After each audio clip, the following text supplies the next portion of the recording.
Hey guys, I am here to see Maid in the Shade, which is a B-25 bomber. It flew 14 missions in World War II, mostly over Italy and Yugoslavia, and it tours the country now as a historic reminder. There are only a few of these that still exist.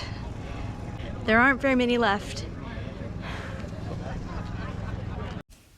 Thank you guys so much for joining me today. This is Madam Morbid. I'm going to tell you about this plane just a little bit before we get started, but most of this is going to cover the Doolittle Raid, which is what this airplane is most famous for. There were 10,000 B-25s produced during World War II, and the Doolittle Raid was the first combat mission a B-25 ever took part in. This particular plane came late in the war. It was produced in 1944. There were about 10,000 of these airplanes produced total throughout the entirety of the war.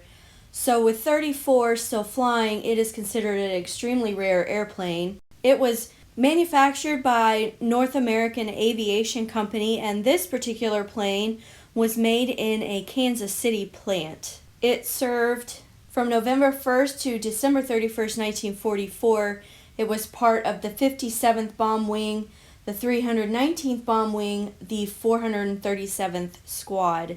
And it did 15 missions over Italy, mostly, 13 in Italy, 2 in Yugoslavia. Mostly it was used to attack infrastructure like railroads. This plane sank 8 ships. It also shot down 5 airplanes. It was headquartered at Sarajevo, Corsica. It had 650 caliber Browning machine guns. It could reach a maximum speed of 328 miles per hour. Generally, they had a crew of anywhere from 5 to 6. On the Doolittle Raid, they had 5 crew members. When Pearl Harbor happened on December 7th, 1941, President Franklin Delano Roosevelt said that he wanted the United States to answer back as soon as possible. We have to bomb Japan as soon as we can. This airplane could hold 3,000 pounds of bombs. Really, the goal here was not so much physical damage as it was psychological. We want Japan to know they cannot attack us without it being answered. We have the capability of reaching you and bombing you, though you seem to think we don't. We also want people in the United States to have a morale boost. So by attacking Japan, we're getting revenge, but we're also telling the enemy, you have underestimated us. This was much more of a psychological warfare than it was, oh, we're going to take out important infrastructure. The only way to get bombers to the Japanese mainland is to take off from aircraft carriers that get as close to the mainland as possible. So the man with the idea of taking off from an aircraft carrier, a man named Francis Lowe, he had seen B-25s being used for practice on land where they had drawn lines similar to what you would have on an aircraft carrier for practice. And so he believed this airplane was capable of doing that, but it was actually put into the hands of Jimmy Doolittle. He chose what airplane they would use, and he did ultimately decide the B-25 was the best airplane that would be capable of doing this. It could carry the bomb load they needed. It could go the distance required. It was smaller. Some of the planes that were considered for this were too big. Their wingspans were too wide. They would have caused damage to the aircraft carrier. So 2 aircraft carriers are going to be involved in this. In the end, 16 B-25s took part in this raid. They took off from the USS Hornet. The USS Enterprise was also involved. It was there because the Hornet couldn't launch its own airplanes with the 16 B-25s on board, so the Enterprise was there so that they would have air support. They would have another area for the fighter planes to take off from. Now, unfortunately, they would not have a fighter escort. Secrecy was so important. The fighter planes, in addition, would have caused more attention. 25 bombers were modified to make the raid. Only 16 ultimately would be used. Their fuel capacity was increased to 2 times its normal limits. Extra fuel tanks were added. Steel plating was installed around the upper turret. Fake guns were installed in the rear. They were actually broomsticks to make it look like there was a machine gun there.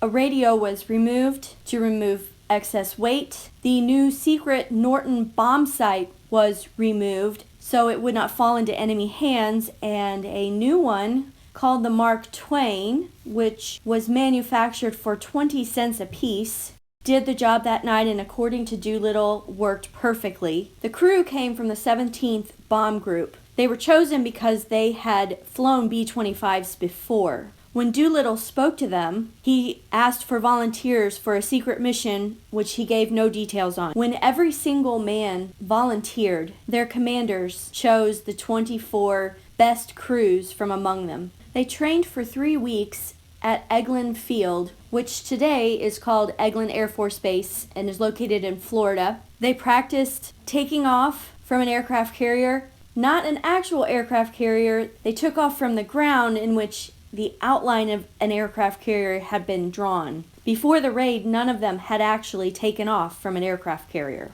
including Doolittle. They practiced flying at night as well as bombing from lower altitude and flying at lower altitudes. They left April 2nd, 1942. All of the planes were tied down in the order in which they would launch. Doolittle would go first, and he would only have 467 feet to take off. Each plane would carry 4 500-pound bombs. 3 of those bombs were explosive, 1 was incendiary. The incendiaries were packaged together, and when they were released, it would break into a bunch of different pieces and just rain fire, so it would set fires on the ground. They got as close to Japan as possible. Secrecy, like I said, was so important. They didn't want Japan to know they were coming. However, they were spotted about 650 miles off the coast of Japan. This was 10 hours early and 200 miles further away than they intended. This ship, Nidomaru, it was a picket boat. It saw them. The USS Nashville sank it, but they had been seen, and it had been radioed in to Japan that they were coming. And so the decision was made by Doolittle and by the commander of the Hornet that they needed to take off now. They were spotted at 7:38, and the first plane, which was Doolittle's, took off at 8:20. Between 8:20 and 9:19, all of the 16 aircraft took off successfully, despite the fact that none of them had ever done a takeoff from an aircraft carrier, including Doolittle. They flew in formations of 2 to 4 airplanes on the way to Tokyo. They arrived at their destination around noon Tokyo time. It was a 6-hour flight, and they had 10 targets. They were all either military or industrial. They dropped their bombs from about 1,500 feet. They also strafed the ground. This included civilians who were killed in this attack, but they faced very light resistance. A few did have some fighter planes come after them, but none were seriously damaged. No one was hurt. None of the planes crashed. Plane 4 had to drop their bombs early, however, due to fighter plane activity, so they did not hit their target. None of the planes were attacked from the rear, and Doolittle would later say he thought this was because those fake guns in the rear were successful. Now, the plan had always been to head to China. Initially, they did want to go to the Soviet Union. Instead, it was closer. However, the Soviet Union had made a neutrality pact with Japan. They just could not work it out with the Soviet Union. They would have had to have taken them prisoner. They could not give aid to Japan's enemy. What ended up happening is that they did have successful negotiations with China to take them in and give them aid. Each plane had a destination, a specific place they were supposed to land, and people on the ground were supposed to have beacons to show them where to go, to light up the runways. But because they left early, there were several problems. One was that they were running out of fuel. Night was approaching, and also the weather had turned bad. They were flying through thunderstorms. The only reason many of the planes made it to the coast is because of a tailwind that allowed them to increase speed by 29 miles per hour for about 7 hours. Also, no one on the ground who was supposed to signal them had been notified that they were on their way early. So the beacons they were looking for were not there. I'm not sure how important this was, given that the lack of fuel made hardly any of them reach where they were supposed to go. 15 of the bombers headed southwest across the East China Sea toward the eastern coast of China. Bomber 8, commanded by Captain Edward York, was running lower on fuel than the others due to engine trouble. They headed toward Vladivostok in the USSR because the alternative was crashing in the East China Sea. They were taken prisoner by the Soviet Union. The plane was confiscated. It is the only plane that survived the raid. They were held for a year, and according to Captain York, they were treated very well. It was alleged that they escaped, but actually they basically let them go, allowed them to cross the Iranian border, and claimed that they had paid a smuggler to get them out, when really it would be revealed later that the Soviets had orchestrated the whole thing. Of the other 15 crews, all either crashed or had to bail out. Doolittle's co-pilot, Bob Cole, later told the story of his survival, and this is just a small part of it. Every man would have had a story similar to this, of being out in the middle of nowhere, looking for friendly Chinese to help you. On the indication of fuel warning lights, we bailed out. At that speed, there was considerable distance between each airman. I was fortunate in that I never touched the ground. My parachute drifted over a tall pine tree and caught on top, leaving me about 10 feet off the ground. I carried a flashlight, but due to fog and heavy rain, it was practically useless, so I decided to spend the night in the tree rather than look around. I cut the seat away from my parachute and made a hammock out of the canopy and tried to sleep the rest of the night without much luck. At daybreak, I was able to see that the terrain was very rough, and had I tried to look around at night, probably would have fallen down a very steep hill.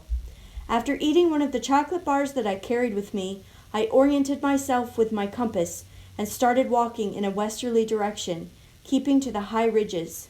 At about 4 o'clock the next day, I came out into a type of clearing on top of a high bluff, which overlooked a small housing compound, which had the Chinese national flag flying above it, and at that time made contact with an outpost of Chinese nationalist guerrillas who were operating behind Japanese lines. I discovered that General Doolittle had arrived there first and had been taken to another outpost where they also took me. The rest of the crew were rescued and brought to the same assembly point. We remained there a few days and then started toward an unknown point where the Chinese would try to get us back into free China.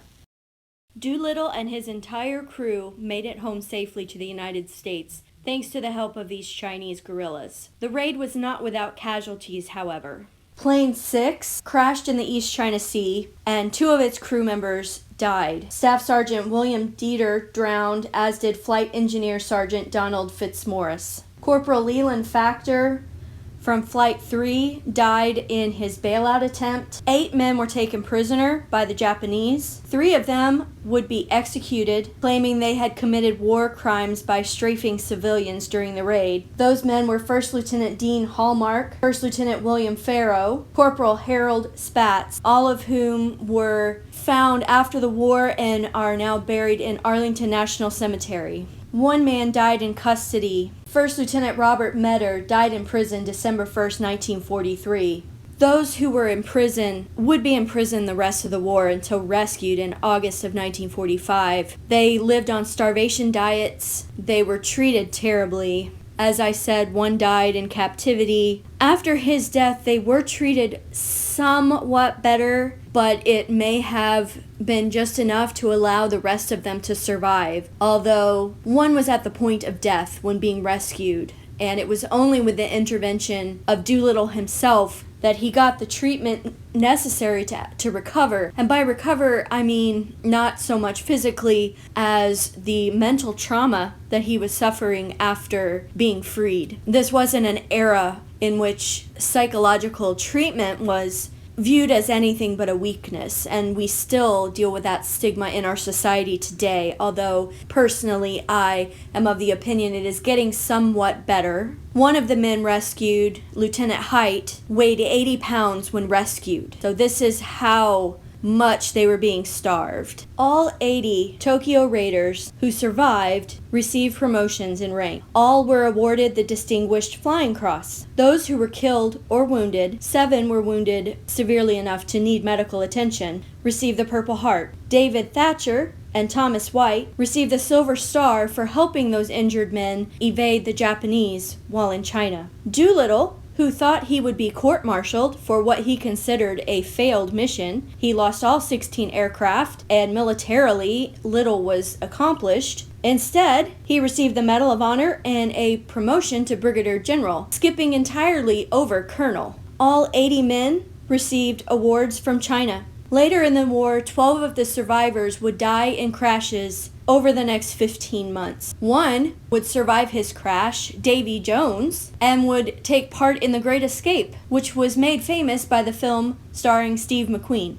After the raid, Doolittle was given command of the 12th Air Force over North Africa, and also the 15th Air Force over the Mediterranean, and the 8th Air Force over Europe. He continued working in the Army for 15 years after the war, and then returned to civilian life and continued to work in technical fields. He was inducted into the National Aviation Hall of Fame in 1967, only 5 years after that was founded. He was promoted to full general in 1985 by President Ronald Reagan, 43 years after the Doolittle Raid. And in 2003, Air and Space and Smithsonian magazines listed him among the greatest pilots of all time. In 1993, he died of a stroke at the age of 96 years old. China paid dearly for helping the United States. Japan decided to take revenge and make it so that Eastern China could never again be used to help the United States in a raid like this. They destroyed 20,000 square miles of Eastern Japanese town, crops, everything destroyed. They killed 10,000 people just looking for Doolittle's raiders. Anyone who had helped them were tortured before being killed. They shot anything that moved, whether it be a human, a hog, a horse. They raped every woman from the age of 10 to 65. They looted and burned entire cities. They also practiced biological warfare. They contaminated wells and food with anthrax. They spread cholera, fleas that were infested with plague, typhoid. This did backfire and killed 1,700 of their own troops. China estimated that when it was all over, 250,000 people had been killed, and some cities had been literally burned to the ground. That was a very steep price to pay, in my opinion, and probably the saddest thing about this story. The United States really did not know about this and how bad it was until 1946, after the war. For the most part, this was a successful mission, and it was successful in terms of morale in the United States. It was successful in terms of frightening the Japanese, who before this I think truly believed they were beyond the reach of being bombed by the United States. Certainly it proved that bombers could be easily launched from aircraft carriers. All of Doolittle's raiders are now gone. The final one, Bob Cole, Doolittle's co-pilot in Plane 1, passed away in 2019 at the age of 103. He was the only one to live to be older than Doolittle himself, who died in 1991 at the age of 96. 3 raiders have signed the Bombay of Maid in the Shade. They are Ed Saylor, David Thatcher, and Bob Cole. Tokyo Raiders used to get together, and they would toast and have a roll call, and each one had a goblet with their name on it. Those who were passed on, the goblet was placed upside down, with their names appearing both ways, up and down. So no matter what, whether the cup was turned upside down or not, the name was always right side up. Sadly, now every goblet has been turned. Thankfully, we have many of their stories, and People have not forgotten the Doolittle Raid. It had a high cost, especially to the people of China. But the boost in morale it gave, no doubt, helped win the war. I want to thank everybody for joining me today and for sticking around to the end if you have done so. Please consider supporting this channel, and it doesn't take much. Just hit that subscribe button. If you liked this video, hit that thumbs up. Turn on notifications so you know when I have uploaded something new. And most of all, watch to the end. Thank you so much for joining me. I will see you next time. This is Madam Morbid signing off.